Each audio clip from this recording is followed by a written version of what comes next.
Hunter Starcraft, and I just found a really sweet set of replays for you guys, so I'm excited to be casting them. It's going to be a series. I do believe it's a best of 5. Spawning down here at the bottom position, a test bug, we have oGs.MC. OGS is the old Generations clan, and MC are his initials, his real Korean name being Jang Min Chul, so that's the MC there.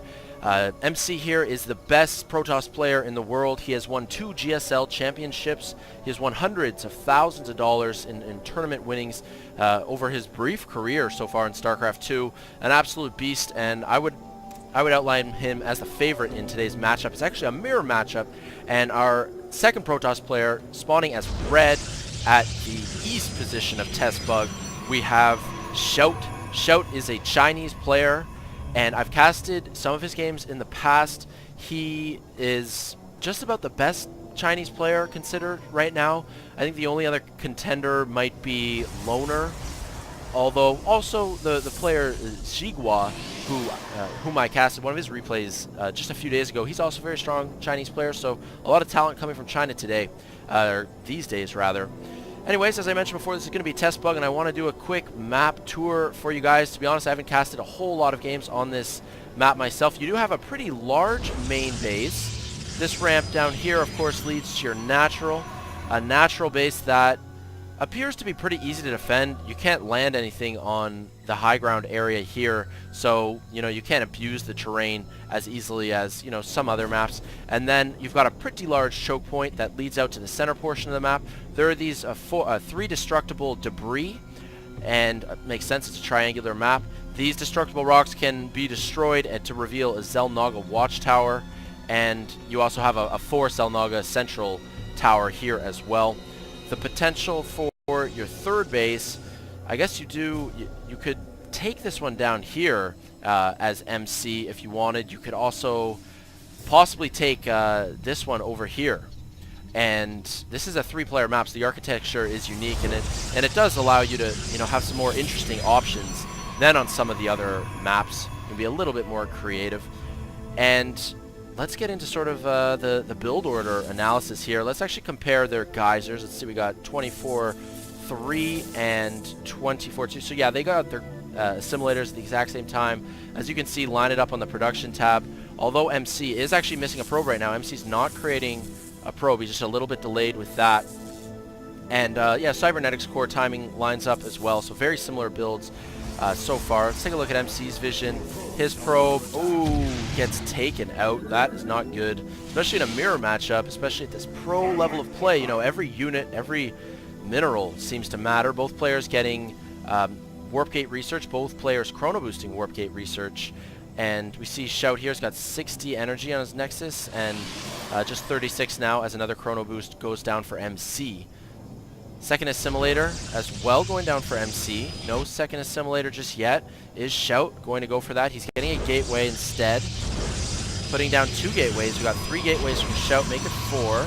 And I'm wondering what buildings MC is going to go with. I mean, he's getting this gas much sooner. It's definitely going to point us towards something more tech heavy, possibly a robotics facility. Another gateway going down. We're just going to have to keep an eye out for that, as we could very well have an engagement shortly in the middle of the map. We got 1 Zealot, 1 Stalker out for MC, and the same for XiaOt. In addition, we have a proxy pylon going down just right over here. Sort of an interesting position to put your proxy pylon. It's going to be very hard to scout if MC wanted a unit in this area, but at the same time, it'd be nice if you could warp in on the low ground, but I guess that's a little bit harder to do on this particular map. And 3 gateways.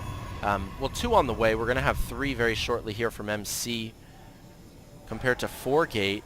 Both players warp gate research finishing right now. And great timing with, well, actually I guess these gateways would have arrived a little bit sooner than the warp gate research anyway. MC as well, is he getting, he's getting a robotics facility. So that's what I mentioned a moment before. MC is going to get some immortals. He's going to see if he can hold off this 4 gate.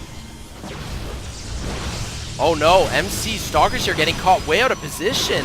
MC's got 2 Stalkers and a Zealot wandering way out in the middle of the map.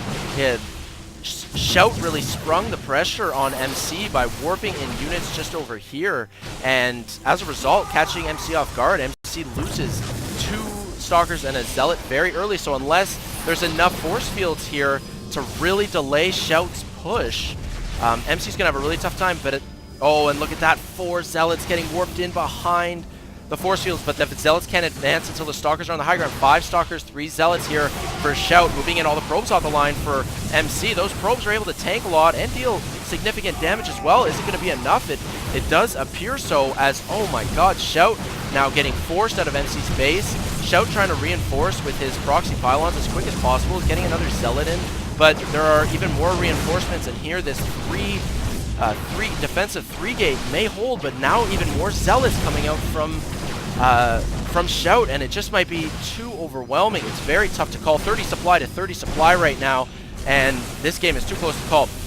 But XiaOt doing a ton of damage to the workers. These Zealots having a heyday on the mineral line, while warping in additional Stalkers for XiaOt, and MC calls GG. That was actually a really exciting game. 26 supply to 24, 2 supply advantage here for XiaOt, but looking at the unit count, it seems that MC was just going for a much greedier build.